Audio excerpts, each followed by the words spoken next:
Ibinagsak nila ang lumang mga maleta sa maalikabok na daan, tumingin sa kanilang mga magulang na tahimik na nakaupo sa alikabok at sumigaw, "Hindi na kayo kailangan." Pagkatapos, walang pag-aalinlangan, tumalikod sila at umalis na tumatawa. Tingnan natin kung paano sila mabubuhay ng mag-isa, bulong ng isa. Ang hindi nila alam ay may lihim ang matandang lalaki, isang lihim na kayang baguhin ang lahat. Ngunit nang matuklasan nila ang katotohanan, huli na ang lahat. Gising na si Fernando bago pa man sumikat ang unang liwanag ng bukang liwayway. Ang maagang pagbangon ay bahagi na ng kanyang pang-araw-araw na gawain, bunga ng habang buhay na pagtatrabaho. Ngunit kakaiba ang pakiramdam ng umagang ito. Ang kanyang mga mata ay may kislap na matagal nang hindi nakita ni Jennifer. Bahagya niyang tinapik ang balikat nito. "Gising na, mahal, darating na ngayon ang mga anak natin." Dumilat si Jennifer at ngumiti ng mainit at mapayapa. Isang ngiting kayang ibigay lamang ng taong nakaranas ng ligaya sa kabila ng hirap. Ilang araw lang ang nakalipas, tumawag ang kanilang mga anak. Sinabi nilang gusto nilang dalhin ang kanilang mga magulang upang ipakita ang isang maliit na bahay sa probinsya. Iniisip raw nilang bilhin ito, isang lugar kung saan pwedeng magtipon ng buong pamilya tuwing weekend at magsama-sama. Maiisip mo ba yun, Fernando? Makikita natin ang mga apo na tumatakbo sa bakuran, sabi ni Jennifer habang nagsusuklay ng kanyang puting buhok sa harap ng luma at basag na salamin. Namuhay sila ng simple sa isang tahimik na tahanang nasa likod ng inuupahang bahay, 3 munting kwarto na halos hindi magkasya ang kanilang gamit. 50 taon, nagtrabaho si Fernando bilang ayudante sa mga konstruksyon. Si Jennifer naman ay nanahi ng mga damit para sa iba at kapag hindi sapat ang kita, naglalaba rin siya. Pinalaki nila ang 3 anak sa munting bahay na yon, sina Carlos, Carmen at Salvador. Ibinigay nila ang lahat sa kanilang mga anak at madalas pa, higit pa sa kaya nilang ibigay. Pinagpantay ni Fernando ang kanyang pantalon na inplantsa niya kagabi. Isinuot niya ang pinakamagandang polo na itinatabi lang para sa mahahalagang okasyon. Isinuot ni Jennifer ang bulaklaking bestida na ibinigay ng kapitbahay. Maayos pa ito, halos bago pa rin. Sabay silang tumayo sa may pintuan, matiagang naghihintay. "Sa tingin mo, matatagalan pa ba sila?" tanong ni Jennifer. "Huwag kang mag-alala," mahinang sagot ni Fernando. "Nangako silang darating ng maaga." Ngunit sa kaibuturan niya, kinakabahan din siya. Matagal nang hindi bumibisita ang mga anak, laging abala, laging nagmamadali. Ngayon ay manager na si Carlos sa isang malaking tindahan. Si Carmen ay nagtatrabaho sa opisina at laging nagrereklamo tungkol sa dami ng gawain. Si Salvador ay may sariling negosyo at laging nakadikit sa kanyang telepono, lutas ng problema. Nang huminto ang 2 sasakyan sa harap ng bahay, pumalakpak si Jennifer na parang batang babae. "Tingnan mo, Fernando, dumating silang lahat." Ngunit may kakaiba sa sandaling bumukas ang mga pinto. Walang ngiti, walang yakap, walang halik. Bahagyang tumango si Carlos, nakatitig sa kanyang telepono. Napabuntong hininga si Carmen, tumingin sa kanyang relo. Halos hindi tumingin si Salvador sa kanila. "Halika na, may meeting pa ako mamaya," sabi ni Carmen na walang emosyon. Naramdaman ni Jennifer ang paninikip ng dibdib, ngunit nanahimik siya. Tinulungan siya ni Fernando na sumakay sa likod ng sasakyan ni Carlos. Sasakay na sana siya sa tabi ni Jennifer nang biglang nagsalita si Salvador. "Dad, sumama ka sa akin, si Mom kay Carlos." "Pero hindi ba't pwede kaming magsama?" Mahinang tanong ni Jennifer, "May halong ka ba?" "Wala nang espasyo, halika na, huwag nang patagalin pa." Tumingin si Jennifer kay Fernando, puno ng takot ang mga mata. Pilit ngumiti si Fernando, tinatago ang sakit sa kanyang dibdib. At sa isang iglap, magkaibang sasakyan ang kanilang sinakyan. Tahimik ang biyahe. Sinubukan ni Jennifer makipagkwentuhan kay Carlos. Anak, ang tagal na nating di nagkita. Kamusta na ang mga bata? Ayos lang sila, Mom. At si Serena? Okay naman ba siya? Ayos lang. Nakaupo sa unahan si Carmen, walang tigil sa pagtatype sa kanyang cellphone. Sa huli, tumahimik na lamang si Jennifer at tumingin sa bintana, pinagmamasdan ang papalayong lungsod. Habang lumilipas ang oras, nagiging di pamilyar ang mga daan. Pumapasok na sila sa maalikabok na mga daan sa tabi ng iilang bahay hanggang wala nang natira kundi tuyot na lupa at malawak na kalangitan.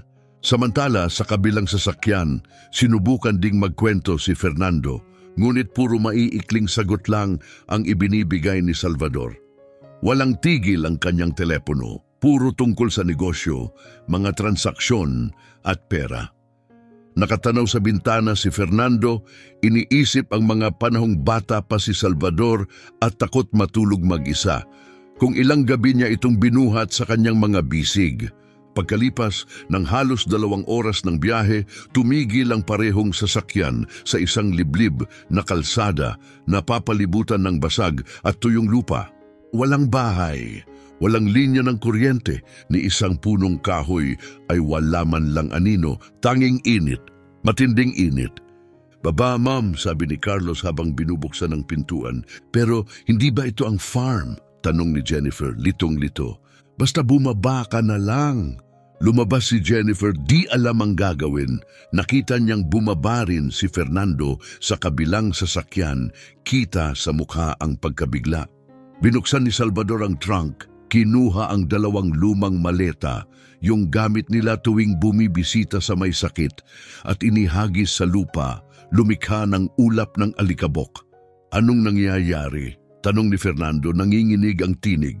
Lumapit si Carlos ng dahan-dahan, malamig ang ekspresyon, isang tingin na kailan may hindi nakita ng kanyang mga magulang. Pakinggan niyo kami, napag-usapan na namin ito. Tapos na, hindi na namin kayang tulungan kayo palagi. Palagi kayong may sakit, kailangan ng gamot, humihingi ng pagkain, may sarili kaming bahay, sariling gastos, sariling responsibilidad. Nagsimulang manginig si Jennifer. Anak, hindi kami humingi ng higit sa kaya nyo, mahina niyang bulong. Pare-pareho na lang palagi, sigaw ni Carmen habang bumababa ng sasakyan. Palagi kayong may kailangan. Pagod na kami, Ma'am. Pagod na sa tawag, pagod na sa pag-aalala, pagod na sa palagi kayong kailangang alagaan. Pero mga magulang nyo kami, sabi ni Fernando, halos mabasag ang boses. At nagpapasalamat kami sa lahat ng ginawa nyo, sagot ni Salvador. Hindi pa rin matingnan ng ama, pero panahon na para matuto kayong mabuhay mag-isa. Hindi namin kayo kayang dalhin habang buhay. Bumagsak si Jennifer sa lupa, nakaluhod sa alikabok. Nagsimula siyang umiyak, isang malalim, masakit na iyak mula sa pinakailalim ng kanyang kaluluwa. Sa awa ng Diyos, huwag niyo kaming iwan. Hindi namin kilala ang lugar na to. Wala kaming mapupuntahan. Nagawa niyo noon, malamig na sagot ni Carlos. Kaya niyong gawin ulit. Tumalikod siya at naglakad pabalik sa sasakyan. Lumapit si Fernando, nanginginig. Carlos, binuhat kita nung ipinanganak ka. Nagtrabaho ako kahit may sakit para mapaaral ka. Ibinenta ko ang nag-iisang lupang minana ko para lang makapunta ka sa graduation trip na gusto mo noon. At ngayon, iiwan mo ako sa gitna ng kawalan. Saglit na tumigil si Carlos, parang may pagdududa sa kanyang mukha. Ngunit tumunog ang busina ni Carmen. Tara na, mas tatagal tayo, mas mahihirapan lang. Si Salvador ay nasa loob na ng sasakyan, nakatingin lang sa unahan. Tumingin si Carlos ng huling beses sa kanyang mga magulang. Hinawakan ni Jennifer ang damit ni Carmen nang mariin nagmamakaawa. Anak, ako ang nagluwal sa'yo. 9 na buwan kitang inalagaan sa sinapupunan. Pinakain kita kapag umiiyak ka sa gabi. Hindi ako natulog tuwing may lagnat ka. Paano mo nagagawa ito sa amin? Hinila ni Carmen ang sarili palayo, tinanggal ang mga kamay ng ina. Ibinigay niyo ang buhay na kaya niyo, pero itong buhay namin ngayon, sa amin na ito. At hindi na kayo parte nito. Sumakay siya at malakas na isinara ang pinto. Sumunod si Carlos. Umatras ang dalawang sasakyan, lumiko at mabilis na umalis, nag-iiwan ng pulang alikabok na tumakip sa lahat. Sumigaw si Jennifer. Tinawag niya ang mga pangalan nila hanggang halos mawasak ang kanyang boses, hanggang maging paus na lang ang lumalabas.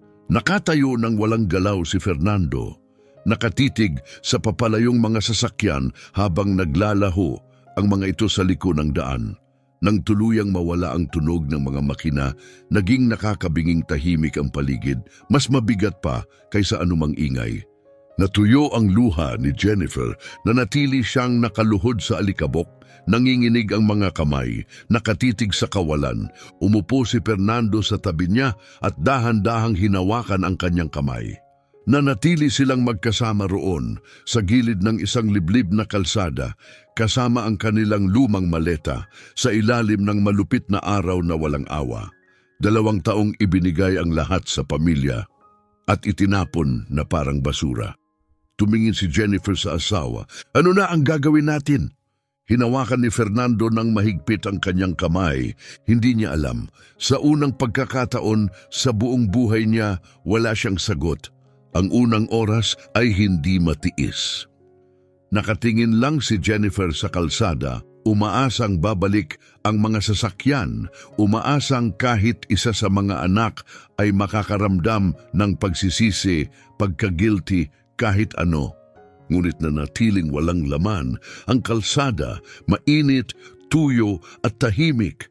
Tumayo si Fernando dahan-dahan, masakit ang tuhod. Iniwan sa kanya ng mga tao ng pagtatrabaho ang kirot na hindi nawala kailanman. Binuksan niya ang isa sa mga maleta, hinahanap ang maliit na bote ng tubig na palaging dala ni Jennifer tuwing umaalis sila. Nangalahati ito, inalok niya muna ito kay Jennifer. Uminom ka, mahal. Ikaw? May iinom pa ako mamaya. 2 maliliit na higop lang ang tinungga ni Jennifer bago ibinalik. Isang higop lang ang ininom ni Fernando, itinatabi ang natitira.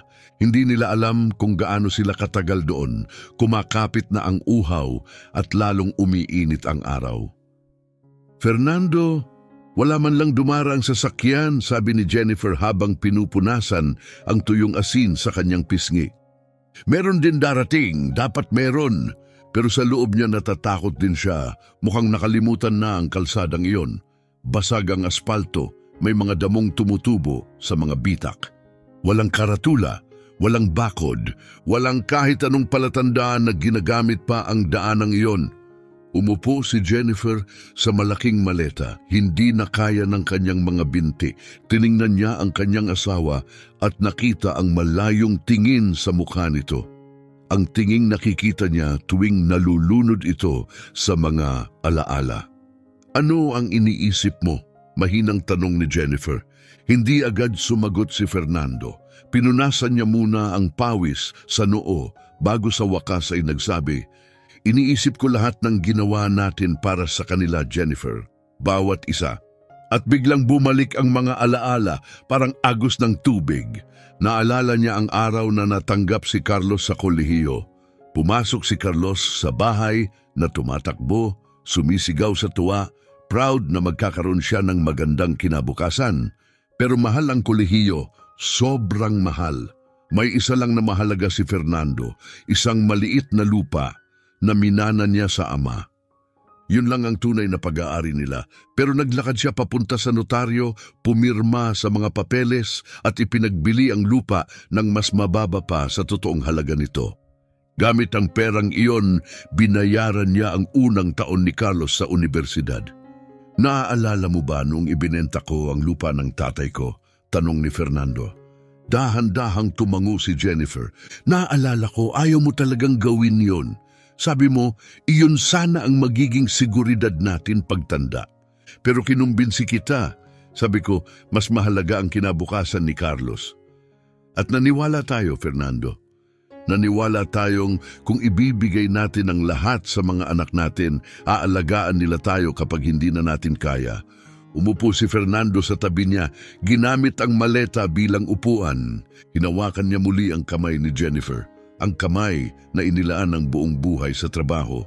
Magaspang, kulubot, pero matibay pa rin. Lumipad din ang isipan ni Jennifer. Naalala niya noong nagkapulmonya si Carmen noong bata pa.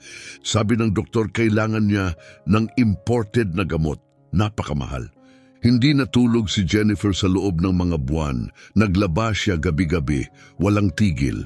Hindi siya nagreklamo kahit pumuputok at dumudugo ang kanyang mga kamay.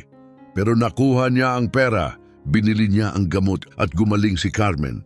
Halos wasakin ko ang mga kamay ko para mailigtas si Carmen, bulong ni Jennifer, nakatitig sa mga palad niya. At ngayon, tiningnan niya ako na parang wala akong halaga. Huwag mong sabihin yan, mahinang sagot ni Fernando. Pero totoo, Fernando, narinig mo siya. Sabi niya, hindi na tayo parte ng buhay nila. Bumigay ulit ang boses ni Jennifer. Bumalik ang luha, bumuhos sa kanyang pisngi. Niyakap siya ni Fernando ng mahigpit habang umiiyak siya sa balikat nito. Gusto niyang umiyak, lahat sa loob niya ay durog na, pero nanatili siyang matatag. May kailangan, tirik na ang araw sa itaas nila, siguro tanghali na o pasado na. Hindi na matiis ang init. Tumayo si Fernando, kinuha ang bote ng tubig, pinainom si Jennifer at uminom lamang ng kaunti para sa sarili niya. Kaunting-kaunti na lang ang natitira, halos isang daliri na lang ang taas. Isinara niya ulit ang bote. Kailangan natin ng lilim, sabi niya, pero wala. Isang makitid na anino lang sa tabi ng konkretong poste ang meron. Hinilan niya roon ang mga maleta at tinulungan si Jennifer na umupo sa kaunting anino. Tumayo si Fernando sa tabi niya, nakatingin sa kalsada. Pagkatapos ay may narinig sila, isang tunog mula sa malayo. Isang makina, malayo pero papalapit. Tumayo agad si Jennifer. Fernando! May sasakyan! Mabilis silang tumakbo sa gilid ng kalsada. Lumakas ang ingay hanggang lumitaw ang isang lumang asul na truck. Kupas ang pintura, may kargang mga kahon. Kumaway si Fernando gamit ang dalawang braso, ganon din si Jennifer. Bumagal ang truck at huminto ilang metro mula sa kanila. Isang payat, sunog sikato na lalaki ang bumaba. Mga nasa 70 siguro. Luma ang damit na kasuot ng maalikabok na sombrero. Tinitigan niya sila, ang mag-asawa, ang mga maleta, ang pagod na pagod nilang mga mukha. Anong nangyari rito? Tanong niya. Nag-atubili si Fernando. Hindi niya alam kung saan magsisimula. Yumuko si Jennifer, puno ng hiya. Lumapit ang lalaki, puno ng pag-aalala ang muka. Ayos lang ba kayo? Kailangan niyo ba ng tulong? Iniwan nila kami, mahina at nanginginig na sagot ni Fernando. Iniwan? Anong ibig mong sabihin, iniwan? Mga anak namin, sabi niya, dinala nila kami rito, tapos umalis lang.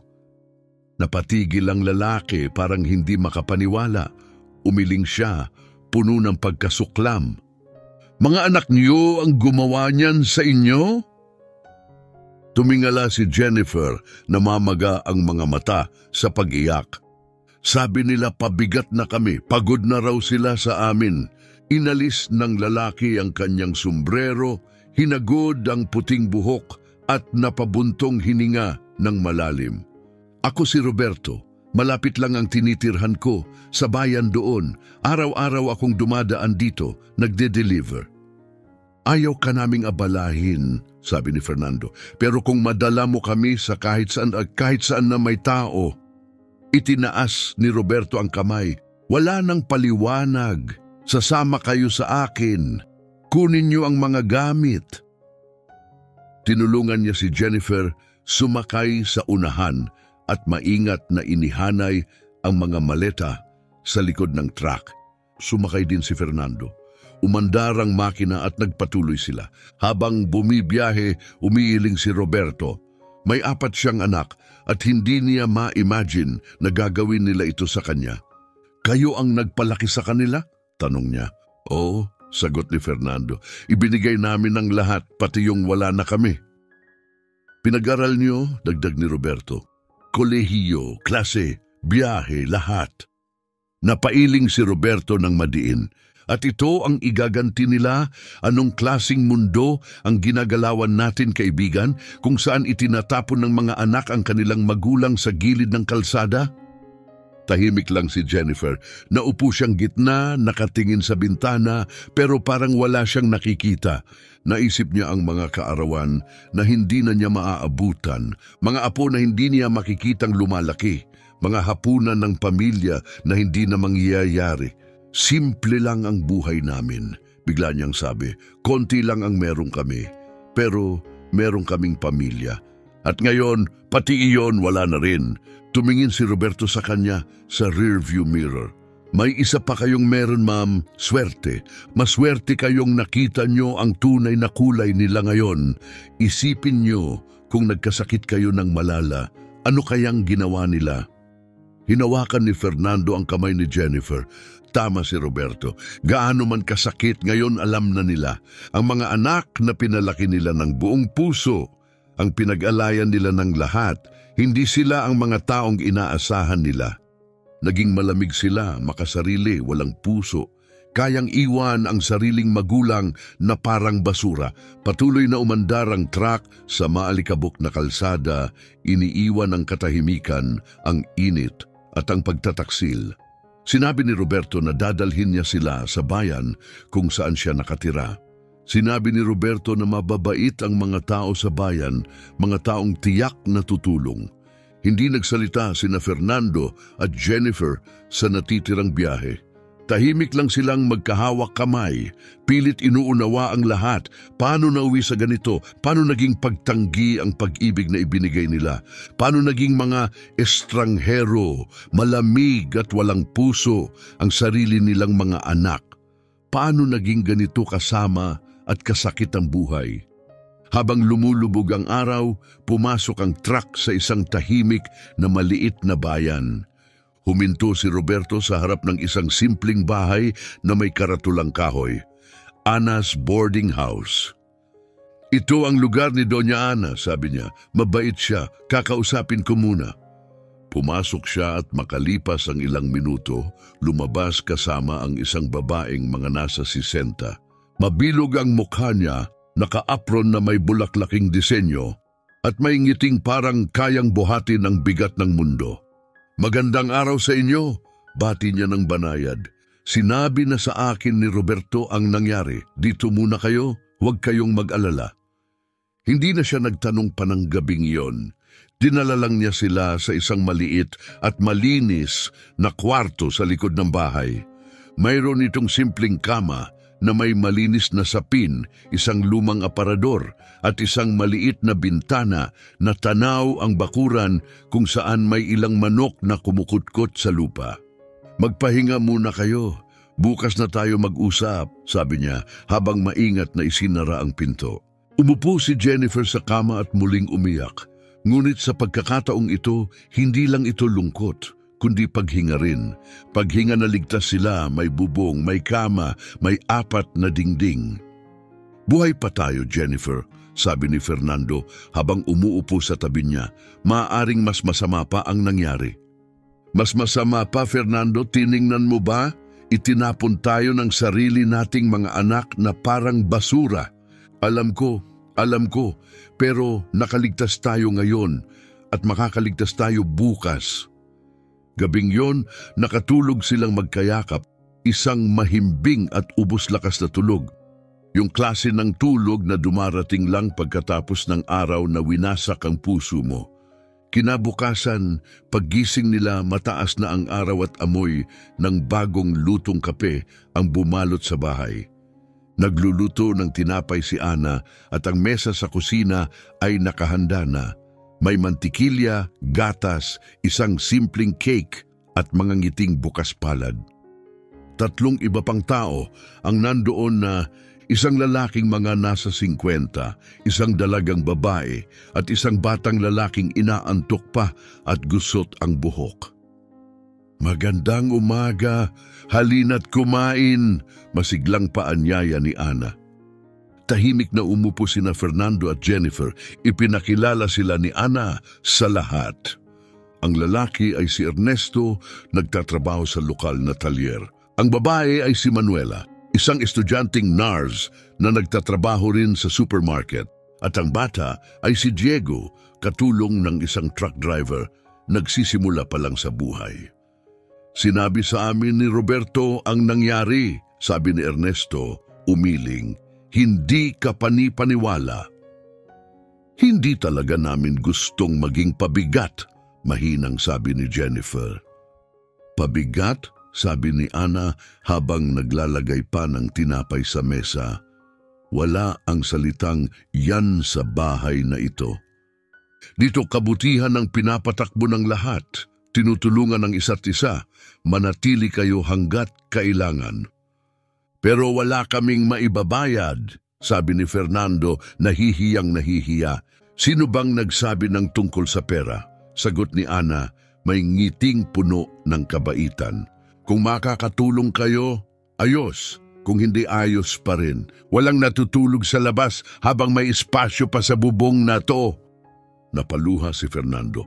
Matagal na mula nang may tao na tumanaw sa kanila ng ganito kalinaw, ng kabutihang hindi humihingi ng kapalit. Sa mga sumunod na araw, unti-unting nakibagay ang mag-asawa sa buhay sa boarding house. Si Jennifer ay tumutulong sa kusina, nagtutupi ng mga damit at naglalaba para sa mga bisita. Si Fernando, kahit matanda na, ay maayos pa rin ang kamay sa pag-aayos. Kinumpuni ang bakod, inayos ang sirang gripo, pinahiran ng langis ang mga pinto. Hindi niyo kailangang gawin lahat niyan, biro ni Ana, pero halatang nagpapasalamat. Pero kailangan namin, sagot ni Fernando, hindi kami sanay sa tumatanggap lang. Ang bayan ay tinatawag na Valle da Esperanza, lambak ng pag-asa. Maliit, tahimik at punong-puno ng mga taong magkakakilala. At nang kumalat ang balita tungkol sa matandang mag-asawang iniwan ng sariling anak, buong bayan ay nabigla. Dumating ang mga kapitbahay para yakapin si Jennifer, magdala ng pagkain at alukin si Fernando ng maliliit na gawain. Kahit di pa sila kilala, gustong tumulong ng mga tao. Ngunit kahit sa gitna ng lahat ng kabutihang yun, hindi makalimot si Jennifer. May mga araw na tatayo siya sa bintana ng silid. Nakatingin sa kalsada, sinusuri ang bawat sasakyang dumaraan.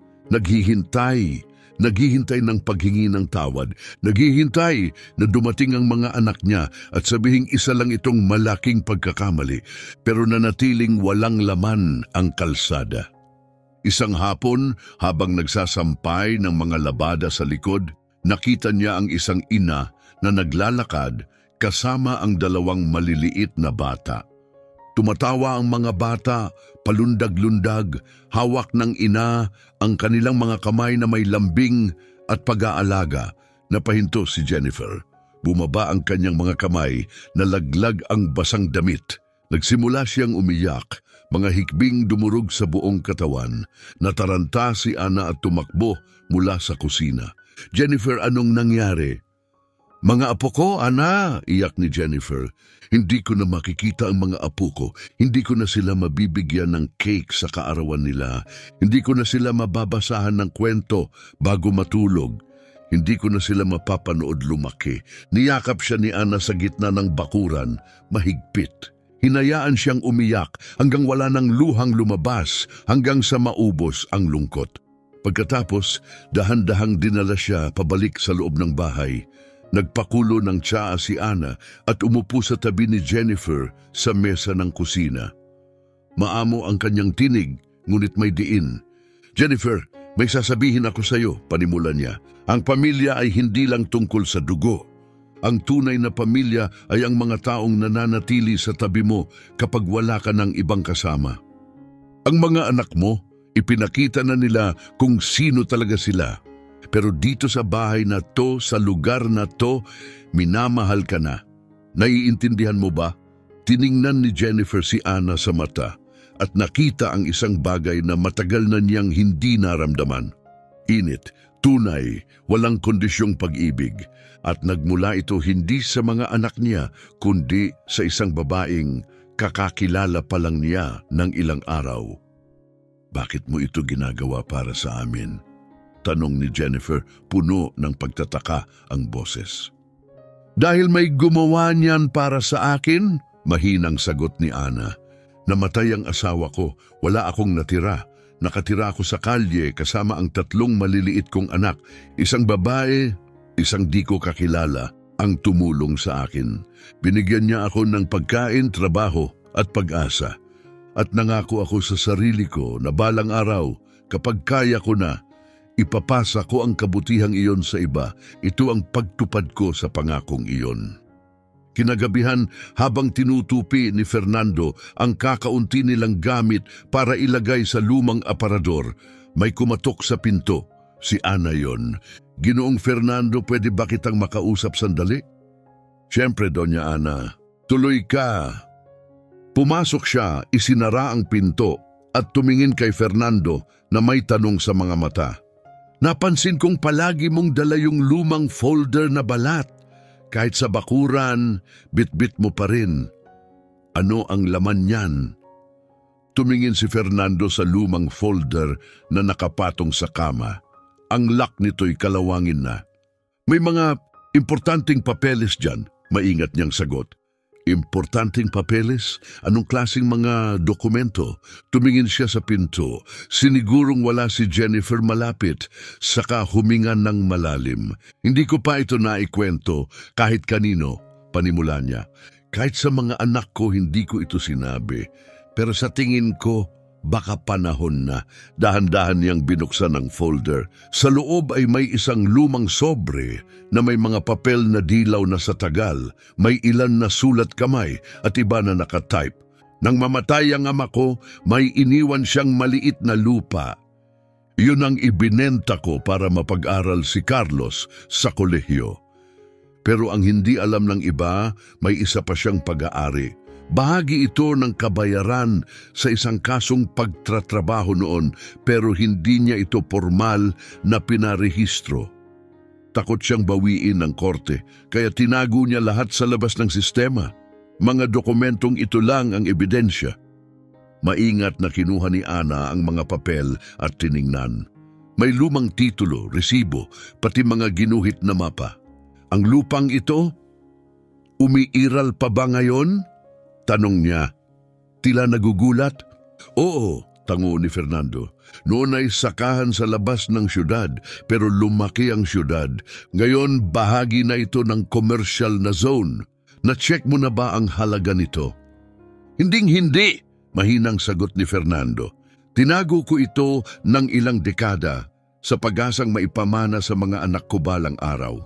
Pambawi sa lahat ng paghihirap namin." Umupo siya sa gilid ng kama, namumuo ang luha. "Pero pagkatapos ng ginawa nila sa akin, Ana, iniwan akong parang aso sa tabi ng kalsada. Hindi ko alam kung karapat-dapat pa silang tumanggap nito." Hinawakan ni Ana ang kanyang kamay. "Ginoong Fernando, kailangan mong makita ang isang abogado. Kailangan nating alamin kung may bisa pa ang mga dokumentong ito. Hindi para sa pera, kundi para sa dangal mo, para sa katarungan. Pero mahal ang abogado." "Kilala ko ang isa dito sa bayan," sabi ni Ana na may tiwala sa tinig. "Siya si Dr. Ronald. Mabuting tao. Marami na siyang natulungan dito kahit walang bayad. Aayusin ko ang appointment niyo bukas." Tinitigan ni Fernando ang mga papel sa kamay ni Ana.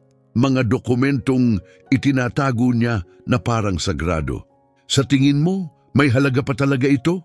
Isa lang ang paraan para malaman." Kinabukasan, dinala ni Ana sina Fernando at Jennifer sa isang maliit na law office sa bayan.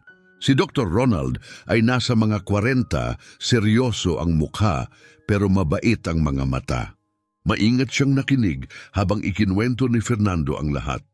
Kinuha niya ang mga dokumento at binasa ng tahimik. Lumipas ang ilang minuto, tahimik ang silid, rinig ang tiktak ng orasan sa dingding. Sa wakas, inalis niya ang kanyang salamin, pinunasan at ibinalik. Tiningnan niya si Fernando, hindi mabasa ang ekspresyon. "Ginoong Fernando," sabi niya ng dahan-dahan, "alam niyo ba kung nasaan ang lupang ito ngayon?" "Sa pagkakaalam ko, malapit sa Main Avenue sa Capital." Bumaling si Dr. Ronald sa kanyang computer. Ipinag-search ang address, nag-zoom in sa mapa at biglang napatigil. Lumitaw ang gulat sa kanyang mga mata. "Diyos ko," bulong niya. Napaatras si Jennifer na gulat. "Ano yon?" tanong niya. Dahan-dahang ipinihit ni Ronald ang screen ng computer paharap sa kanila. Nasa screen ang larawan mula sa satellite ng isang napakalawak na lote, napapalibutan ng mga bangko, tindahan, opisina at matataas na gusali. "Ang lupang ito," sabi niya, itinuro ang larawan, "ay milyon ang halaga ngayon. Totoong kayamanan, mga milyon." Napatitig si Fernando sa imahe, hindi makapagsalita. Tinakpan ni Jennifer ang kanyang bibig, halos mapuno ng luha ang mga mata. Sa likuran nila, napakapit si Ana sa dingding upang hindi matumba. "Milyon?" ulit ni Fernando, halos hindi makapaniwala. "Doktor, sigurado po ba kayo?" Ibinalik ni Ronald ang monitor sa kanya at nagsimulang magpaliwanag. Ipinakita niya ang aerial maps, presyo ng mga lupa sa paligid at mga ulat mula sa merkado ng real estate. Bawat numero na binanggit niya ay parang lalong hindi ka panipaniwala. "Ginoong Fernando, ang lupang ito ay nasa isa sa pinakamahalagang commercial zones sa rehiyon. Shopping centers, bangko, gusali. Ang lote na ganito kalaki sa ganitong lugar ay hindi bababa sa 8 milyon ang halaga. Depende sa buyer, baka umabot pa ng 10. Nagsimulang manginig ang katawan ni Jennifer. Mabilis na dinalhan siya ni Ana ng upuan bago pa siya himatayin. "Pero paano?" bulong ni Jennifer. "Buong buhay namin, halos hindi kami makaahon. Paano kami nagkaroon ng ganito kalaking bagay at di man lang namin alam?" Kalma lang si Ronald habang kinokolekta ang mga dokumento. "Ganito ang nangyari. Natanggap ng ama mo ang lupang ito bilang kabayaran sa kaso niya sa trabaho, dekada na ang nakalipas. Noon, walang halaga ito, malayo sa lungsod, tuyot na lupa. Malamang tinanggap niya dahil wala siyang ibang opsyon. Ngunit dahil hindi niya ito naparehistro sa National Registry, ang pagmamay-ari ay nananatili lang sa mga dokumentong ito, dito sa enveloping ito." "Ibig sabihin, amin pa rin ito ng legal?" tanong ni Fernando. "Oo," sagot ni Ronald na may kumpiyansa. "Malinaw ang mga papeles. Sa inyo talaga ito. Kailangan lang natin ng legal na proseso para mailipat ang titulo sa pangalan ninyo. Ang tawag dito ay usucapiao o title regularization. Abutin ito ng ilang buwan pero pagkatapos noon sa inyo na ito ng formal." Tiningnan ni Fernando ang folder sa mesa. Ang parehong lumang folder na ilang dekada niyang itinago sa ilalim ng kama, parang lihim na sagrado. Matagal na niyang pinangarap na ito'y maging sorpresa para sa mga anak niya balang araw. Isang bagay na madidiskubre nila pagkatapos niyang pumanaw. Pinangarap niyang buksan ito ng mga anak niya at masabi, "Ang mahirap naming ama, nag-iwan pala ng isang bagay na mahalaga." Pero nagbago na ang lahat. Ang mga anak na inaasam niyang mapasaya ay sila rin palang handang iwan siya at si Jennifer sa isang disyertong kalsada parang walang halaga. "Dr. Ronald," sabi ni Fernando, mas matatag na ang boses, "gusto kong iparehistro ang lupang yon sa pangalan naming dalawa ni Jennifer. Magkano po ang gastos?" "Wala," sagot ng abogado ng walang pag-aalinlangan. "Ginoong Fernando, tumagos sa puso ko ang kwento ninyo. Ako na ang bahala sa buong proseso, libre. May mga bayarin lang sa registry at notaryo pero saka na natin ayusin yon." Hinawakan ni Jennifer ang kamay ni Fernando. Nagtagpo ang kanilang mga mata at sa titig na iyon naroon ang buhos ng emosyon, ginhawa, lungkot, hapdi, pag-asa. "Paano kung bumalik ang mga anak namin?" Tanong ni Fernando, halos pabulong. Pwede ba nilang kunin ito sa amin? Hindi, matatag na sagot ni Ronald. Habang kayo ay buhay, sa inyo ito. Pwede niyong ibenta, paupahan, tayuan. Uy, tabi lang! Desisyon niyo yan. Sa wakas ay nagsalita si Ana na kanina patahimik. Ginoong Fernando, ginang Jennifer, naintindihan niyo ba ang ibig sabihin nito? Hindi niyo na kailangang umasa pa sa iba. Mabubuhay na kayo ng may dignidad. Makakabili kayo ng sarili niyong tahanan. Magagawa niyo na ang mga bagay na matagal niyo nang pinangarap. Pero hindi ngumiti si Fernando. Sa halip na tuwa, may mabigat na puwang sa dibdib niya. Alam mo kung ano ang kakaiba, Doña Ana? Aniya, buong buhay namin puro hirap. 12 taong gulang pa lang ako, nagtatrabaho na ako. Si Jennifer, naglalaba hanggang pumutok at tumugo ang kamay. Tumira kami sa barong-barong na walang kuryente sa loob ng maraming taon.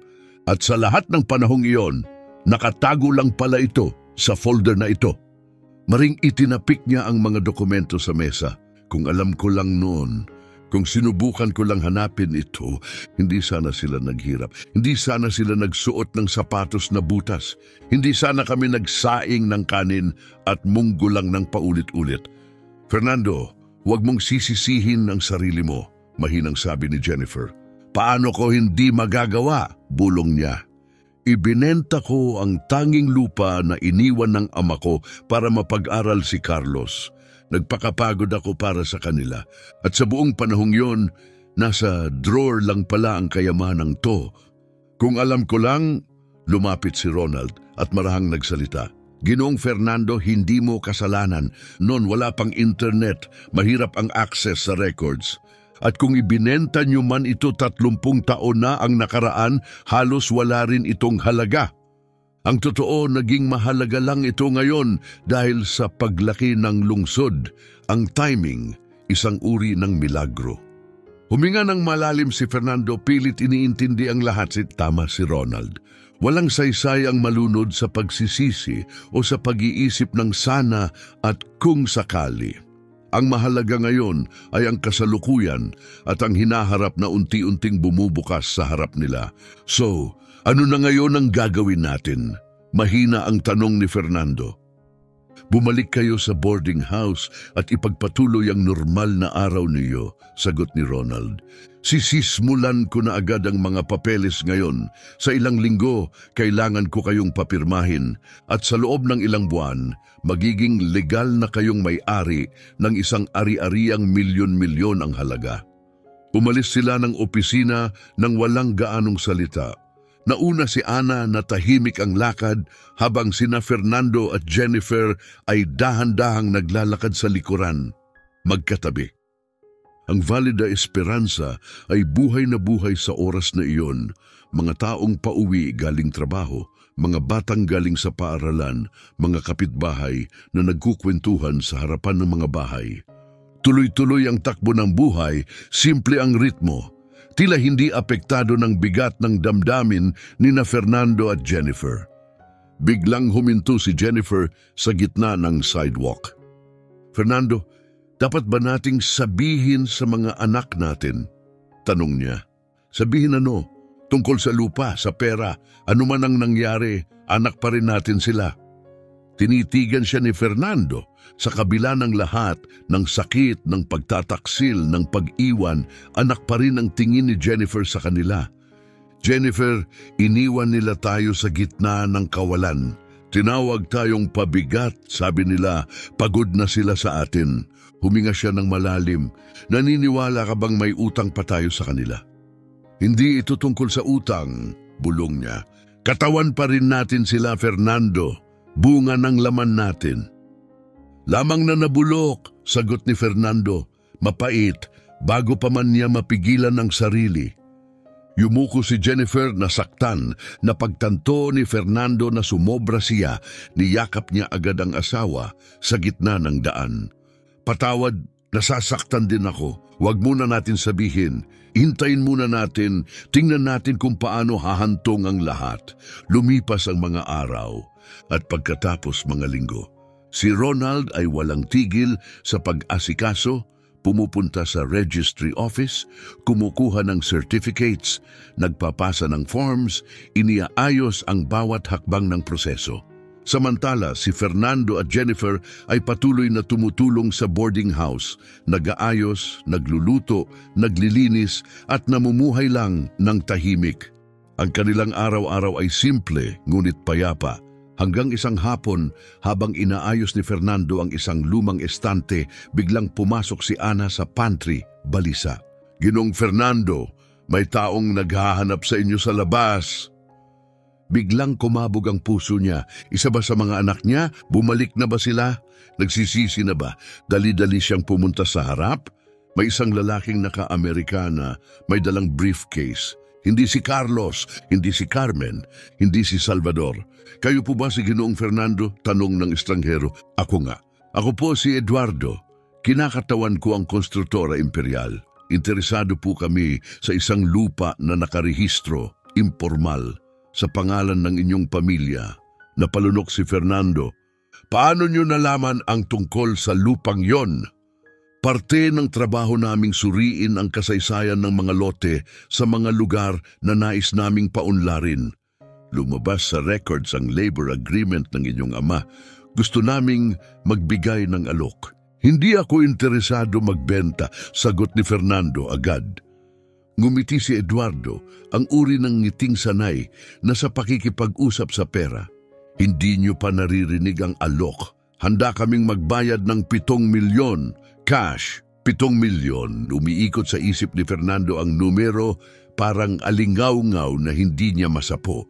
Halaga na hindi niya kayang kitain kahit pa magtrabaho siya ng 100 buhay bilang mason. "Kailangan ko ng panahon para pag-isipan," sagot niya sa wakas. "Siyempre, ngunit kailangan din namin ang mga pangalan ng iba pang tagapagmana, ang inyong mga anak. Dapat ipresenta ang alok sa buong pamilya."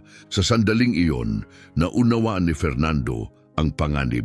Kung ang kumpanyang ito ay nakahanap ng impormasyon, makakaalam din ang iba.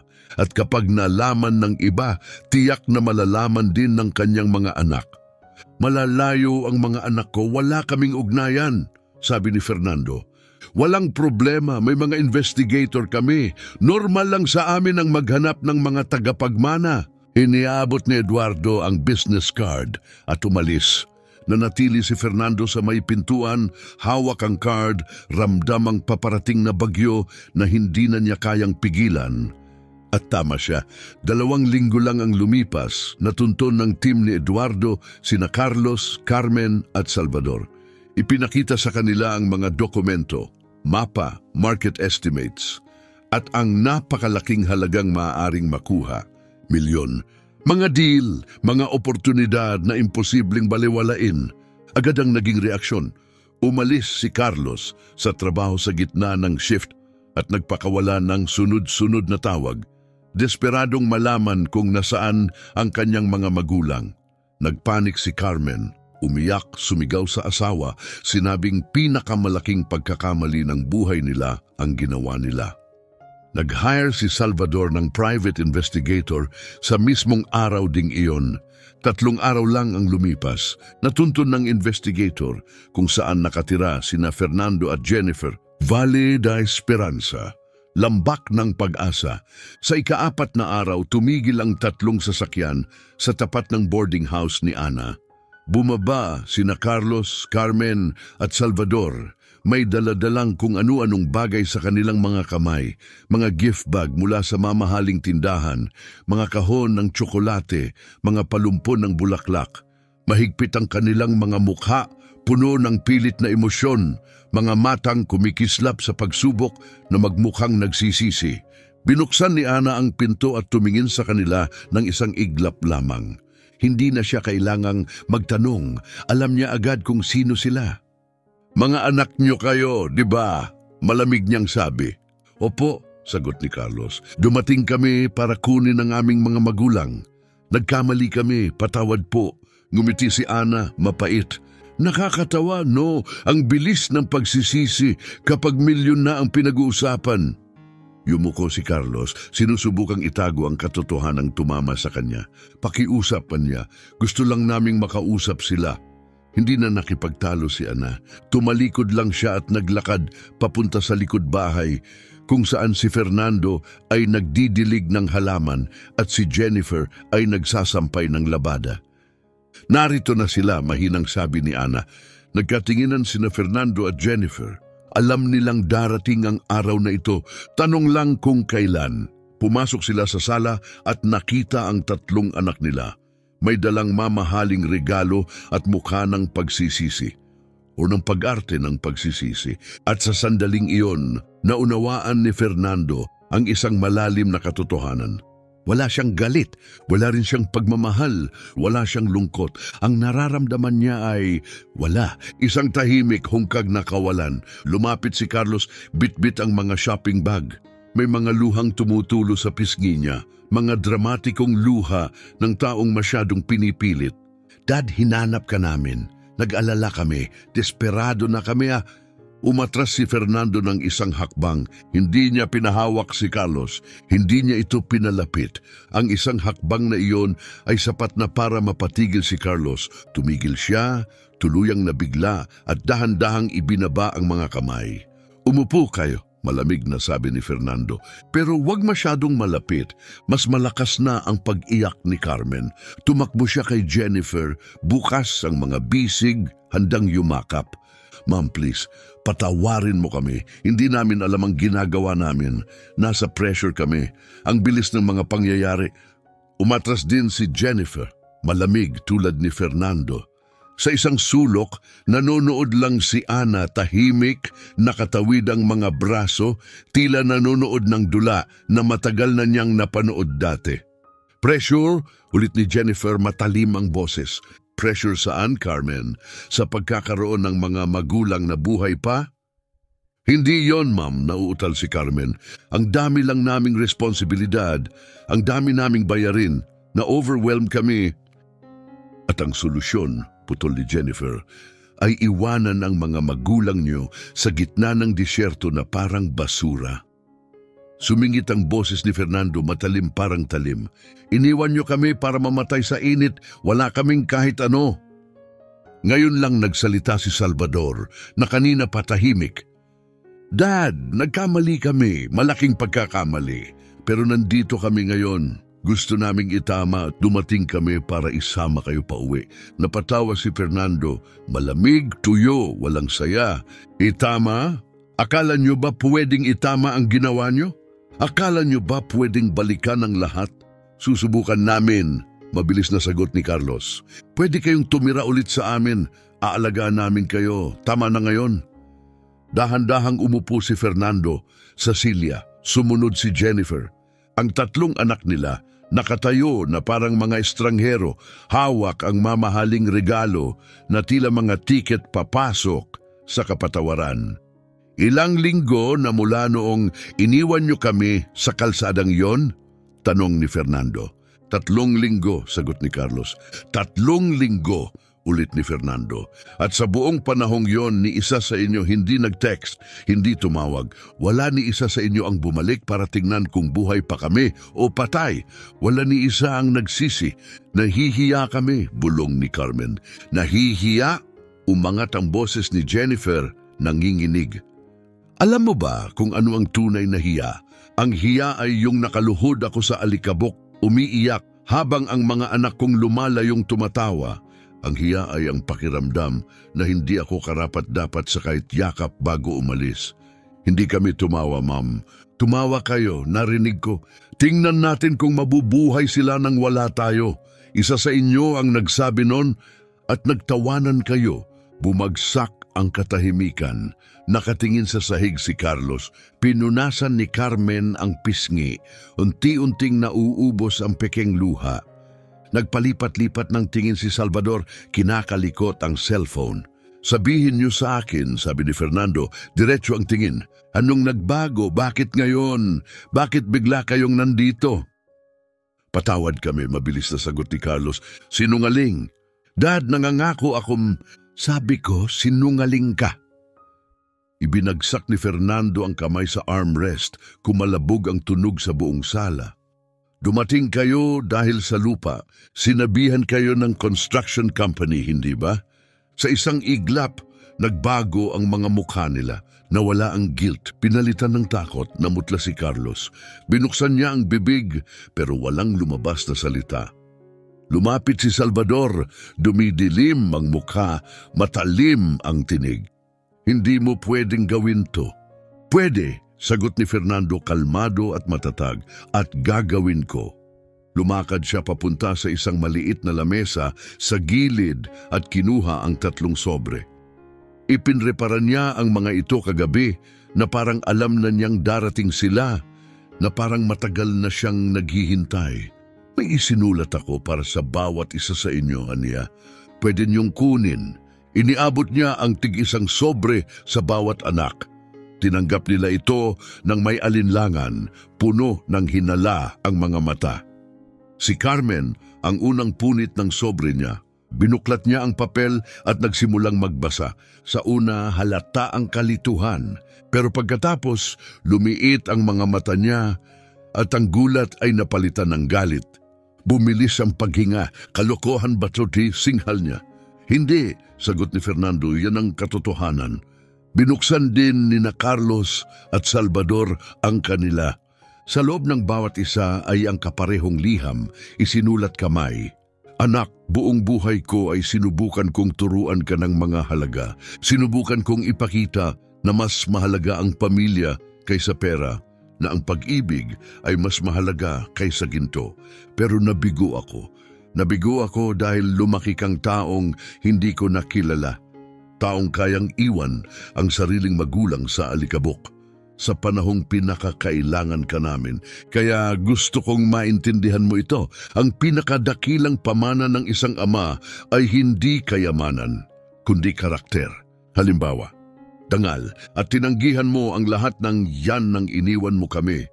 Huwag kang mag-asang may matatanggap ka kapag wala na ako, dahil ang dapat sana naming ibigay, itinapon mo na. Pinunit ni Carlos ang liham at ginawang bola sa kanyang palad. Namumula ang mukha, litaw ang ugat sa leeg. Inihagis niya ang papel sa sahig at itinuro ang ama, nanginginig ang daliri. Hindi mo pwedeng gawin to, dugot lamang mo kami, batas ang kakampi namin. Dugo? Malamig na sagot ni Fernando. Walang halaga ang dugo kung patay na ang puso mo. Nag-ikot-ikot si Carmen. Sa bunot ang sariling buhok, sinusubukang huwag masiraan ng loob. Mabilis ang paghinga, nanginginig ang boses. Dad, hindi ito makatarungan. Oo, nagkamali kami, pero lahat naman ng tao nagkakamali. Deserve naming ng second chance. Dahan-dahang tumayo si Jennifer mula sa upuan. Una niya itong pagsasalita mula nang pumasok ang mga anak. At nang nagsalita siya, ang boses niya ay nanginginig, hindi lang sa sakit, kundi sa lakas. Second chance? Tanong niya. Gusto niyo ng kapatawaran? Sagutin niyo muna ako. Tinitigan niya si Carmen ng diretsyo. Kung hindi umiiral ang lupa na yan, kung wala kaming pera, wala kaming halaga, babalik ba talaga kayo? Binuka ni Carmen ang bibig, pero walang lumabas na salita. Mas nilakasan pa ni Jennifer ang boses. Sagutin mo ako. Ma'am, hindi naman yan ang... Sagutin mo! Sigaw ni Jennifer, tahimik. Tahimik na mas malakas pa sa sigaw, walang makatingin ng diretsyo sa kanya. Wala nang kayang magsinungaling. At lahat sa kwartong iyon, kahit ang may hawak ng mga mamahaling regalo. Alam ang totoo, kung hindi dahil sa lupa, hindi sila babalik. Kung nanatili sina Fernando at Jennifer sa boarding house habang may sakit, nagugutom o kahit patay, hindi sila tatawagan, hindi sila aalalahanin, hindi sila iiyakan. Si Salvador na palaging mas estratehiko, nagbago ng tono. Sige na, magkalma muna tayo, anya pinapalumanay ang boses. Wala namang kailangang gulo. Maupo tayo, mag-usap bilang pamilya. Hanapan natin ng solusyon. Pwede naman nating hatiin ito ng patas. Ngumiti siya, ngiting peke. Milyon ang halaga ng lupa, marami para sa lahat. Hatiin? Natuyong tawa ni Fernando. Gusto mong hatiin ang bagay na hindi nyo man lang pinagpaguran, na hindi sa inyo? Pero magiging sa amin rin yan, sagot ni Salvador. Balang araw, kapag nawala na kayo ni Ma'am, pamana na yun sa amin ayon sa batas. Lumiit ang ngiti ni Fernando pero hindi ito ngiting masaya. Napag-usapan na nila ni Dr. Ronald. Alam niya ang batas. Handa siya. Tama ka, Dan, pero hindi buo. Sa batas, kalahati lang ang garantisado sa inyo. Ang kalahati, malaya akong ibigay kahit kanino. Nabitawan ng kumpiyansa sa mukha ni Salvador. At habang buhay pa ako, dagdag ni Fernando, pwede kong ibenta ang lupa ngayon din.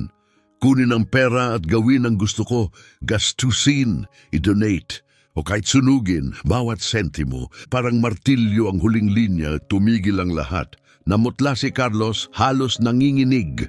Gagawa ka ng will, totoo ba to? Hindi mo pwedeng gawin to, kami ang legal heirs. Hindi mo kami pwedeng alisin. Nanatiling nakaupo si Fernando, matatag, tahimik, buo. Pwede. At gagawin ko. Hindi mo yan magagawa, sabi ni Salvador habang lumalapit. Pero ni siya mismo ay hindi naniniwala sa sarili niyang sinabi. Nanginginig ang kanyang tinig. Magagawa ko, sagot ni Fernando, matatag na parang bato. 50 taon akong nagtrabaho gamit ang aking mga kamay. 50 taon kong binasag ang katawan ko sa construction sites. Nagbuhos ng semento sa ilalim ng araw. Karapatan kong tamasahin ang bawat sentimong akin o iniisip mo bang may utang ako sa inyo? Bumagsak si Carmen sa kanyang mga tuhod at sa pagkakataong ito hindi na peke ang luha. Ito ay mga tunay na iyak, hilaw, puno ng takot, puno ng pagkawala. Ang uri ng pag-iyak na lumalabas lang kapag nare-realize mong nawala na ang isang bagay na hindi mo na kailanman mababawi. Dad, please, hikbi niya. Nagkamali kami. Malubhang pagkakamali. Inaamin namin yon, pero huwag niyong kunin ang lahat sa amin. Anak niyo pa rin kami. Tumayo si Jennifer, unti-unting lumapit, palakas ng palakas ang boses sa bawat salita. Anak? Ang anak, hindi iniiwan ng magulang para mamatay sa gitna ng kawalan. Ang anak, hindi tinitingnan ng nanay niya sa mata at tinatawag siyang pabigat. Ang anak, hindi tinatapon ang magulang na parang basura. Hindi ko sinasadya, sagot ni Carmen paos. Galit lang ako noon, sobrang pressure. Tama na ang palusot, sigaw ni Jennifer. Walang pressure, ayaw niyo lang kaming intindihin. Aminin mo na, sa wakas. Yumuko si Carmen, tumulo ang luha sa sahig at sa unang pagkakataon sinabi niya ang totoo. Totoo, bulong niya. Napagod kami, napagod sa pag-aalala. Napagod sa pagpapadala ng pera, sa pagtawag, sa pag-aalaga. Gusto lang naming mabuhay nang wala kayo. Tumahimik ang buong silid. Isang katahimikang hindi matiis kahit si Ana na marami nang nakita sa buhay ay natigilan. Ito ay hindi lang kasakiman, ito ay ang hubad, brutal na katotohanan. Lumuhod si Fernando sa harap ng anak. Marahang hinawakan ang kanyang baba at pinatingin sa kanya. Salamat, mahina niyang sabi. Salamat sa pagiging tapat sa wakas. Tumigil siya sandali. Ngayon, hayaan mo rin ako maging tapat. Hindi nanginig ang boses niya. Kalma, malamig. Hindi ko alam kung mapapatawad ko pa kayo. Hindi ko alam kung matitingnan ko pa kayo at mararamdaman ang anumang pagmamahal. Dahil ang pagmamahal na yon namatay. Namatay nang iniwan niyo kami sa kalsadang yon. Dad, hayaan mo akong tapusin. Dahan-dahang tumayo si Fernando, tinitigan isa-isa ang kanyang mga anak. Buong buhay ko, naniwala akong ang pinakamatinding karangalan ng isang ama ay ang makapagpalaki ng mabubuting anak. Pero nabigo ako. Napalaki ko ang 3 makasariling tao, mga taong ang tingin sa magulang ay pabigat sa sandaling naging abala ang buhay. Mabigat ang kanyang mga mata, hindi sa galit, kundi sa lungkot. At alam mo kung ano ang pinakamasakit, kailangan kong mabuhay nang may kaalamang nabigo ako. Hindi bilang manggagawa, hindi bilang asawa, kundi bilang ama. Hindi ikaw ang nabigo, sigaw ni Carlos. Kami ang hindi karapat-dapat sa inyo. At sa wakas, Mapait na sagot ni Fernando. May bagay tayong napagkasunduan. Lumakad siya pabalik kay Jennifer at hinawakan ang kamay nito. Magkasama silang tumayo, tinitingnan ng guho ng kanilang sariling pamilya. Gusto kong umalis na kayo, mahinang sabi ni Fernando. Bumalik na kayo sa buhay nyo, hayaan nyo kaming mamuhay ng tahimik. Pero paano ang lupa? Mabilis na tanong ni Salvador. Ang lupa, sagot ni Fernando, ay usapan sa pagitan namin ng nanay nyo. Hindi sa inyo. May karapatan kaming malaman kung anong plano nyo roon. Wala, matatag na sagot ni Fernando. Wala na kayong karapatan mula nung iniwan nyo kami. Lumapit ng madiin si Carlos, agresibo. Ngunit bago siya makalapit, tumayo si Ana sa gitna nila. Sa tingin ko, dapat na kayong umalis, Anya. Maliban na lang kung gusto nyong tawagin ko ang pulis. Wala kang karapatan dito! Iritadong sagot ni Salvador. Tumindig si Ana. Meron, bahay ko ito. At sa bahay na ito, hindi tinatanggap ang mga taong iniwan ng magulang nila. Biglang pumasok si Roberto. Narinig niya ang malalakas na boses mula sa labas at pumasok. Matatag, matikas. May problema ba dito? Tanong niya. Wala, mahinang sagot ni Fernando. Paalis na ang mga taong ito. Tinitigan siya ni Carlos. Puno ng galit ang mga mata, ngunit hindi galit ng anak na nasaktan. Galit ng taong nasilayan ang paglayo ng kanyang kayamanan. Pagsisisihan mo to, sabi niya. Dadalin namin ito sa korte. Ipaglalaban namin ang mana at mananalo kami. Sige, sagot ni Fernando ni hindi natinag. Maaring abutin ng taon ng kaso sa korte at sa bawat taon na yan, tatamasahin ko ang bawat sentimong akin. Tumayo si Carmen, pinulot ni Salvador ang mga sobre mula sa sahig. Wala nang ibang sinabi. Umalis silang tatlo, galit ang mga hakbang at isinara ng malakas ang pinto sa kanilang likuran. Habang papalayo, nagmumura sila, sumakay sa kanilang mga sasakyan at nagmamadaling umalis na iwan ang makapal na alikabok sa ere. Nang tuluyang nawala ang tunog ng makina, bumigay ang mga tuhod ni Fernando. Bumagsak siya. Nagapan siya ni Jennifer. Agad tumakbo sina Ana at Roberto. Inalalayan siya papunta sa sopa. Ginoong Fernando, nanginginig ang tinig ni Ana. Ayos lang po ba kayo? Ayos lang ako, mahinang sabi ni Fernando. Pagod lang. Ginawa mo ang tama, sagot ni Roberto, matatag ang tinig.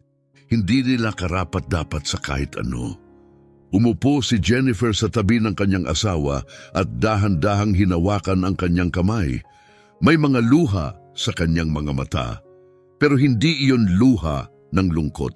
Luha iyon ng paghinga, luha ng kalayaan, ang uri ng luha na lumalabas kapag sa wakas ay naibaba mo na ang bigat ng pagkakasala at sakit. Ipinagmamalaki kita, Fernando, bulong ni Jennifer. Ipinagmamalaki sa ano? Sa lakas ng loob mong magsabi ng totoo kahit masakit. Sa paninindigan mo, sa pagpapatunay na ang dignidad ay hindi nabibili ng pera. Niyakap siya ni Fernando at nanatili silang ganon, magkayakap, tahimik. Sa kusina, nagtitimpla ng tsaa si Ana.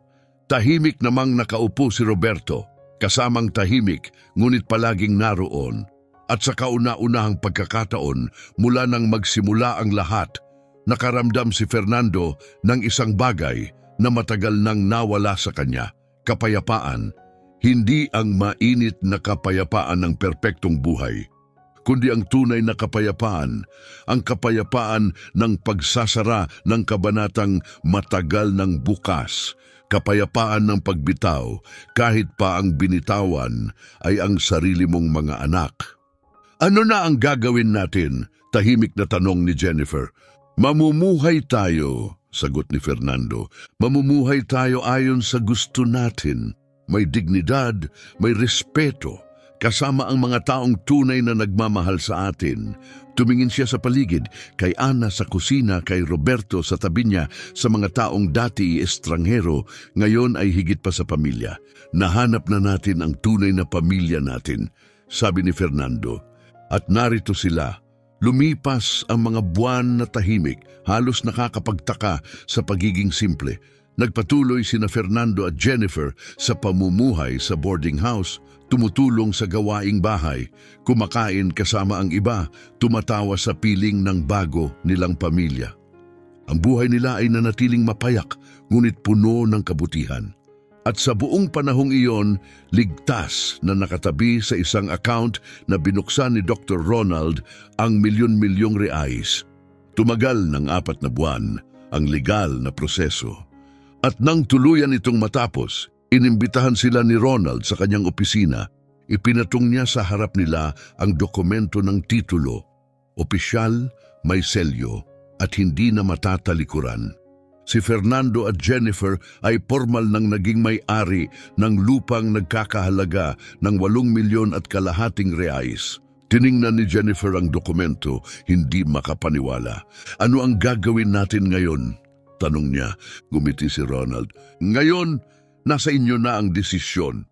Hinawakan ni Fernando ang titulo at inalala ang lahat, ang mga anak na hindi man lang tumawag. Si Ana naggumigising ng madaling araw para maghanda ng almusal. Si Roberto na dumadalaw linggo-linggo gaya ng orasan. Ang mga tao sa maliit na bayang ito na itinuring sila bilang tao, hindi pabigat. Alam ko na ang dapat gawin, mahina ngunit buo niyang sabi. 2 linggo ang lumipas at lahat ay nagtipon-tipon sa sala ng boarding house. Naroon si Ana, si Roberto, si Ernesto ang mekaniko, si Manuela ang estudyanteng nurse, si Diego ang assistant ng truck drivers at iba pa, mga taong naging mahalaga sa kanilang buhay. Nandun din si Dr. Ronald, hawak ang isang folder ng mga dokumento. Tumayo si Fernando sa gitna, si Jennifer sa kanyang tabi, magkahawak ang kamay. Tinawag namin kayong lahat dito, panimula ni Fernando, dahil kayo ang aming pamilya. Hindi dahil sa dugo, kundi dahil sa puso, sa pagpili. Narito kayo nung wala na kaming iba, nagpupunas na ng luha si Ana. Napagdesisyon na namin ni Jennifer kung ano ang gagawin sa lupa, patuloy ni Fernando. Ibinenta namin ito, nagtaas ng alok ang construction company, 9 milyon. Tinanggap namin, isang mahinang hiyaw ng gulat ang umalingaw-ngaw, 9 milyon. Halagang hindi mawari ng karamihan. At napagdesisyonan na rin namin kung paano ito gagamitin, sabi ni Jennifer. Nanginginig ang boses habang kinukuha ang papel mula sa kamay ni Fernando. Una, 1 milyon para kay Doña Ana. Napaiyak si Ana, 2 kamay ang itinakip sa bibig. Hindi ko matatanggap. Tatanggapin mo, sabi ni Fernando, banayad ngunit matatag. Binuksan mo ang tahanan mo para sa amin nang wala na kaming pag-asa. Tinrato mo kami ng may paggalang at pagmamahal. Noong kami mismo, itinakwil ng sarili naming mga anak. Para sa iyo ang perang ito upang ayusin ang bahay mo, magpahinga at mabuhay ayon sa gusto mo. Bumagsak si Ana sa upuan, umiiyak na hindi na pinipigilan. Lumapit si Manuela at niyakap siya ng mahigpit. Roberto, patuloy ni Jennifer, lumingon sa kanya, tatanggap ka ng 250,000 dahil tumigil ka sa kalsadang iyon noong walang ibang tumigil. Iniligtas mo ang buhay namin. Dahan-dahang inalis ni Roberto ang kanyang sombrero. Mabilis ang kanyang pagkurap, nilalabanan ang luha. Pinunasan niya ang mata gamit ang likod ng palad. Hindi ko yun ginawa para sa gantimpala, anya tinig ay nanginginig. Alam namin, ngumiti si Fernando, o kaya mo ito karapat-dapat. Si Roberto, na palaging kilala bilang matatag na lalaki ng kalsada, ay ngayon umiiyak na parang bata. Tumulo ang mga luha sa kanyang magaspang na mukha habang nagsasalita siya sa nanginginig na labi. Ginoong Fernando, wala naman akong ginawang espesyal. Mahinahon niyang sabi, ginawa ko lang ang dapat gawin ng isang matinong tao. Pero karamihan ay hindi ganon, marahang tugon ni Fernando. At ang katotohanang ginawa mo iyon ang pinakamahalaga. Si Ronald, na patuloy na nagsusulat ng mga tala sa kanyang folder, ay tumingin at ngumiti. Sa lahat ng taon niya bilang abogado, hindi pa siya nakasaksi ng ganitong tagpo. Napagdesisyonan naming mag-donate ng 2 milyon, inanunsyo ni Fernando. 1 milyon ay mapupunta sa lokal na tahanan para sa mga inabandonang matatanda. Ang isa pa ay gagamitin upang magtayo ng silungan para sa mga walang tahanan. Gaya namin doon na minsang walang tahanan. Natahimik ang silid. Lahat ng mata ay puno ng luha. Maging si Ernesto, ang matigas na mekaniko, ay pinupunasan ang kanyang mukha gamit ang manggas. Nilinaw ni Diego ang kanyang lalamunan at marahang nagtanong, "At ang natitira? Anong gagawin ninyo sa natitirang 5 milyon?" "Bubuhay kami," sagot ni Jennifer na may maliit na ngiti. "Bibili kami ng payak na bahay dito sa Valle de Esperanza. Walang marangya, walang sobra, basta isang maliit na tahanan namin at itatabi namin ang natitira. Hindi para ipunin, kundi para tumulong sa iba, para maging sandigan ng mga tao gaya ng naging sandigan sa amin noon." May pag-aalinlangan, ngunit puno ng kuryosidad, nagtanong si Manuela, "At ang mga anak ninyo, wala ba silang makukuha?" Malalim na huminga si Fernando. "Sinasabi ng batas na karapatan nilang makuha ang kalahati ng anumang matitira kapag wala na kami ni Jennifer. Hindi namin yun mababago. Pero sa panahong iyon, baka wala nang masyadong matira." Tumingin siya sa paligid na may payapang katiyakan. "Dahil mabubuhay kami, maglalakbay kami, makikita namin ang mga lugar na pinangarap lang namin noon. I-enjoy namin ang bunga ng aming pinaghirapan at magpapatuloy kaming magbigay habang buhay pa kami para masaksihan ang kabutihang maidudulot nito." Binuksan ni Ronald ang kanyang folder na may lamang makapal na tumpok ng mga legal na dokumento. "Nakahanda na ang lahat," sabi niya. "Ang mga kontrata, ang mga paglilipat, ang mga donasyon, kailangan na lang ng ilang pirma at ako na ang bahala sa natitira." Kinuha ni Fernando ang panulat. Bago pumirma, tumingin siya kay Jennifer. "Sigurado ka ba rito, babae?" "Sigurado ako," sagot niya, puno ng pananalig ang boses. "Sa unang pagkakataon sa buhay ko, lubos akong sigurado." At pumirma sila. Bawat pahina, bawat papel, bawat pirma ay nagmarka ng pagtatapos ng isang buhay at pagsisimula ng panibago. Pagkatapos, tumayo si Ana at niyakap silang dalawa ng mahigpit. Sumunod si Roberto. Niyakap silang pareho. Isa-isa lahat ay nagyakapan. Umiiyak at tumatawa ng sabay. Kinagabihan, nang tumahimik na ang bahay at nakauwi na ang lahat, nakaupo sina Fernando at Jennifer sa bakuran sa ilalim ng mga bituin. Gabi-gabi na nilang ritual iyon, tahimik na magkatabing nakatingala sa langit, magkahawak kamay. "Sa tingin mo ba tama ang ginawa natin?" Mahinang tanong ni Jennifer. "Sa tingin ko, ito lang ang tama nating magagawa," sagot ni Fernando. "Ito lang ang nagbibigay sa atin ng lakas tumingin sa salamin ng may dangal." "Palagi kong naiisip ang mga apo," bulong ni Jennifer. "Hindi ko na sila mapapanood lumaki." Hinawakan ni Fernando ang kamay niya ng mas mahigpit. "Alam kong masakit din sa akin, pero hindi tayo pwedeng manatiling bihag ng sakit. Kailangan nating magpatuloy. Tumingin ka sa paligid, Jennifer. Tingnan mo kung gaano karaming mabubuting tao ang nakilala natin." "Tama ka," mahina niyang tugon. "Nawala sa atin ng 3 anak, pero nagkaroon tayo ng isang buong pamilya." Tahimik silang naupo habang ang mga bituin ay nakamasid sa kanila. Pagkaraan ng ilang sandali, nagtanong si Jennifer ng huling tanong. "Sa tingin mo, darating ang araw na maiintindihan nila?" "Maiintindihan nila ang ano?" tanong ni Fernando. "Na ang pinakamagandang bagay na may iwan natin ay hindi pera, kundi halimbawa." Ngumiti si Fernando. Pagkalipas ng 50 taon, nagagawa pa rin siyang hangaan ng kanyang asawa. "Kung maiintindihan nila balang araw, mabuti," sabi niya. "Kung hindi, yun ang pasanin nila. Naibigay na natin ang lahat ng makakaya natin." Lumipat sina Fernando at Jennifer sa bago nilang tahanan. Maliit lamang ito, 3 silid, malaking kusina at bakurang may mga punong prutas. Hindi marangya, hindi magarbo, pero kanila ito at tahimik ipinagawa ni Ana ang lumang paupahang bahay. Bagong pintura, bagong kasangkapan, mas malaking kusina. Ngunit may isang bagay na hindi nagbago. Hindi pa rin siya naniningil sa mga hindi makabayad. Nakilala ang bahay sa malayo't malapit bilang kanlungan ng mga nakalimutan, tahanan ng mga nawawala. Nakabili rin si Roberto ng bagong truck sa wakas, pero hindi siya tumigil sa pagmamaneho. Sabi niya, hindi niya alam kung paano mabubuhay ng iba at ayaw rin niya. Ngunit ngayon, tuwing may makikitang na-stranded sa daan, humihinto siya.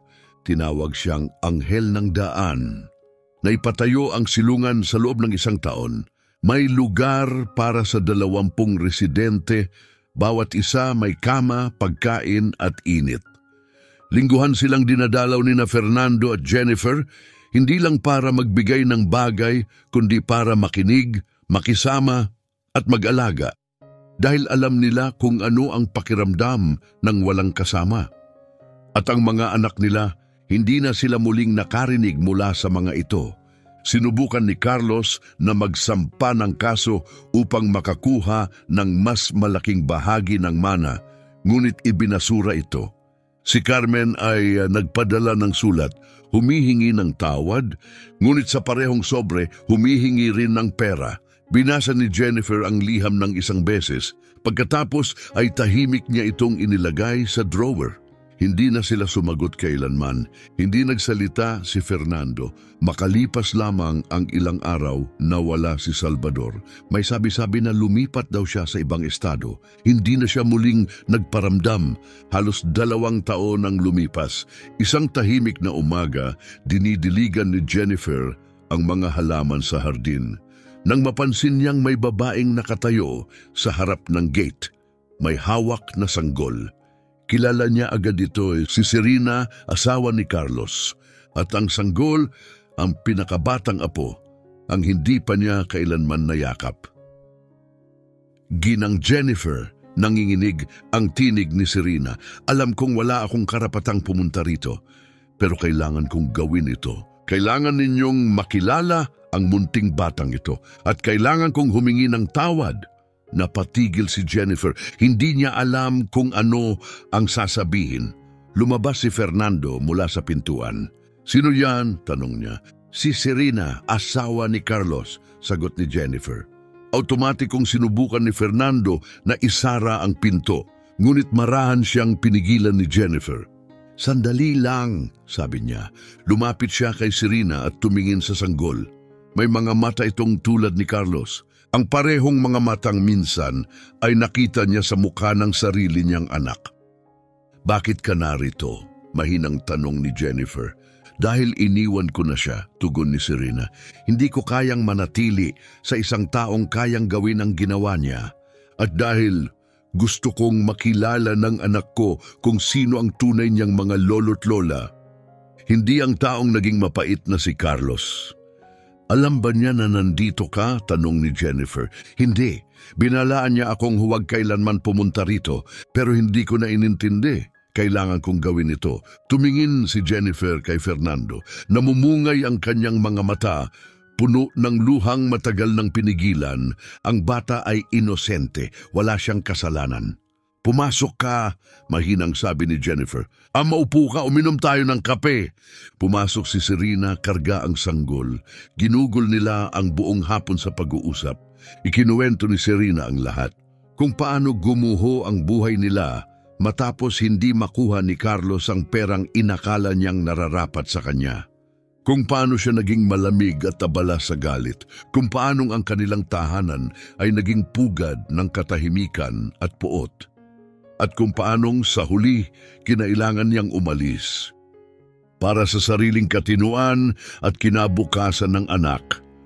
Pag-alis ni Serena ng gabing yon, madilim na ang langit, ngunit may nagbago. Yumakap si Jennifer sa kanyang apo at umiyak. Ang mga luhang itinago niya ng 2 taon ay tuluyang bumuhos. Pagkatapos, kinuha ni Fernando ang bata. Tumingin ito sa kanya at ngumiti. Paglaon, mahinang tanong ni Jennifer, pwede ba nating hayaan silang maging bahagi ng buhay natin? Siya at ang bata, oo, sagot ni Fernando, wala silang kasalanan. Pero malayo kay Carlos, tumango si Jennifer. Sangayon ako, at doon muling nabawi ni na Fernando at Jennifer ang bahagi ng pamilyang akala nila'y nawala na magpakailanman. Hindi sa pamamagitan ng mga anak na pinalaki nila, kundi sa pamamagitan ng lakas ng loob ng isang manugang na pinili ang katotohanan at ng isang apong may pagkakataong lumaking napalilibutan ng pag-ibig. Gabing yon, gaya ng nakasanayan, magkatabi silang naupo sa bakuran, nakatingala sa mga bituin. Alam mo ba kung ano ang natutunan ko sa lahat ng ito? Tanong ni Fernando. Ano? Tugon ni Jennifer habang nakasandal ang ulo sa kanyang balikat, na ang pamilya ay hindi lang yung nagbibigay sa iyo ng buhay. Sila yung mga taong nagbibigay saysay sa buhay mo. Sila yung nananatili kahit wala nang natitira. Sila yung nagmamahal sa iyo. Hindi dahil sa kung ano ang meron ka, kundi dahil sa kung sino ka, ngumiti si Jennifer. Ang tagal nating sinubukang pasayahin ang maling mga tao, bulong niya, hanggang sa nakalimutan nating alagaan ang sarili natin. Tumingala siya sa langit, pero natuto tayo. Natuto tayong ang dangal ay walang presyo, na ang respeto ay hindi nabibili, at na ang pinakamahalagang kayamanang maiiwan natin ay hindi pera, kundi ang halimbawa. Tahimik silang naupo, magkahawak ang kamay na palilibutan ng kapayapaan, matanda, pagod, ngunit buo. Nawala man ang kanilang mga anak, natagpuan nila ang isang pamilya, natagpuan nila ang milyon, ngunit naunawaan nilang ang tunay na yaman ay hindi nakatago sa bangko. Nasa mga puso ito, nasa kabaitan, nasa mga taong dumarating kapag wala ng iba, at sa huli, iyon ang tunay na pamana ni na Fernando at Jennifer. Hindi lamang pera, kundi pag-ibig, dangal, at pagkatao, isang pamana na mananatili at uukit ng alaala sa mga darating na henerasyon.